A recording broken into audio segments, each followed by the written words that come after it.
Olá, meus irmãos, tudo bem? Graça e paz. Estamos aqui em mais um momento com Deus Pai. Eu queria trazer um texto da palavra do Senhor.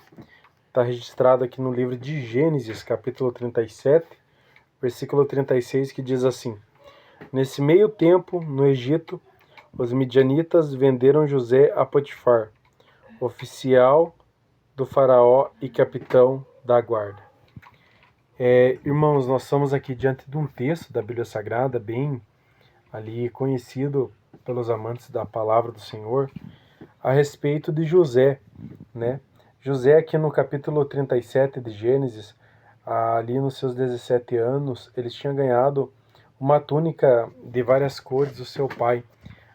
Seu pai o amava porque era um filho da sua velhice, era um filho ali novo ainda, né?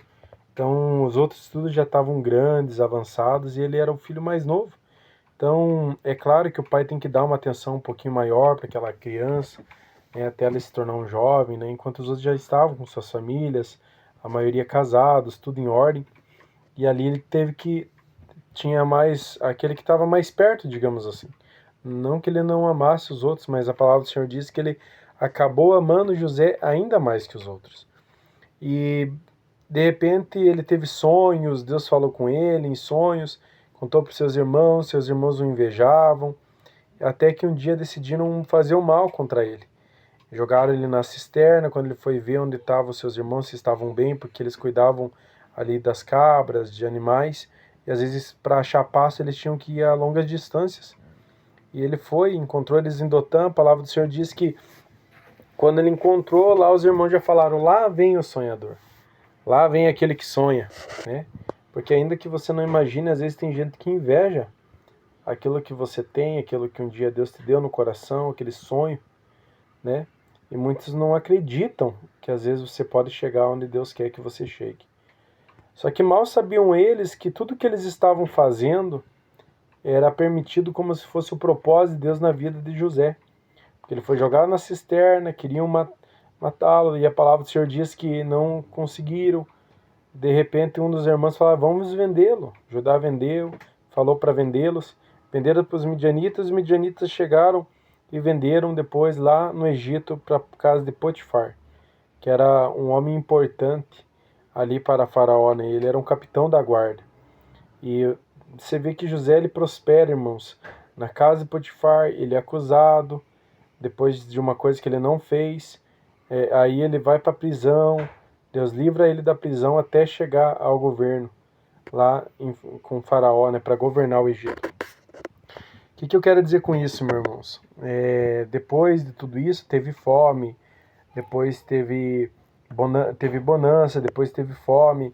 Ele foi um homem que cuidou dos armazéns do Egito, onde eles alimentaram toda a terra, onde eles puderam ter o recurso que a terra precisava, guardaram, estocaram alimento, e de repente se cumpre em que os seus irmãos se dobram diante dele, né? E passado o tempo, nós sabemos que toda a família dele desce lá para morar no Egito naquela época, aonde José o alimentou, cuidou da família dele, cuidou dos seus irmãos, chorou com eles. Ou seja, tudo aquilo que ele pensou de princípio, ou olhando nós aqui, pensamos de princípio que era algo mal para José. Mas não, só estava levando ele mais perto do propósito que Deus tinha na vida dele. Talvez o que você esteja passando hoje você não entenda. Talvez a situação adversa, talvez uma situação que você pensa que é complicado, você não está devendo, você não fez, e você está sendo ali aparentemente prejudicado com aquilo. Não. Nós que servimos ao Senhor sabemos que isso nos leva ao nosso propósito. Isso nos leva ao nosso propósito. Então, aquilo que você pensa que é mal para você hoje, às vezes está encaminhando você, se você estiver na fidelidade, na obediência a Deus, isso está te encaminhando ao propósito de Deus sobre a tua vida. Está te levando mais perto daquilo que o Senhor tem com você nessa terra. Então, meu amado irmão, meu amado irmã, então não se preocupe se alguma situação te acometeu, se algum problema veio até você, que você nesse momento não compreenda. Apenas creia que isso está te levando ao propósito que Deus tem com você. Você não vê ali José murmurando, você não vê José reclamando. Você vê que tudo isso aconteceu com ele e mesmo assim ele continuou fiel ao Senhor, porque quando o faraó teve o sonho das vacas gordas, vacas magras, espigas boas, espigas ruins, né, que se representava 7 anos, tanto de fartura quanto de escassez, buscaram a José lá, porque ele tinha interpretado o sonho do padeiro e do copeiro. Do copeiro ele foi restituído ao cargo, padeiro não. E se cumpriu, e quando falaram, ó, tem um homem que revelou algo para mim e ele sabe interpretações. O copeiro fala com o faraó e ninguém podia interpretar o sonho de faraó senão José. E quando José chegou diante dele, ele disse, você que interpreta, José, sonhos? Ele disse, não, mas o Deus que eu sirvo. Irmãos, mesmo as situações sendo controversas, mesmo as situações sendo difíceis a ele não deixou de servir a Deus, porque ele disse, o Deus que eu sirvo é o que dará palavra de paz, resposta de paz a Faraó. Ou seja, Deus nos dá a resposta de paz. Porque aquilo que para nós parece algo mal, algo ruim, saiba que às vezes está levando ao propósito que Deus tem na tua vida e Deus não vai desamparar você. Para se cumprir o que Deus fez na vida de José, deu 13 anos. Ou seja, às vezes na nossa vida, para se cumprir algo, dá 5, 10, 15, eu não sei, para Deus fazer algo na nossa vida. Mas, irmãos, agora me pergunte se José saiu do governo.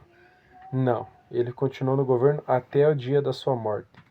Ou seja, o que Deus faz na nossa vida perdura para a eternidade, ecoa na eternidade. Amém, meus irmãos? Então, por isso que Jesus falou, o apóstolo Paulo, acho que falou, esse sofrimento no presente não poderá se comparar com a glória que será nos revelada no futuro. Amém? Deus abençoe você.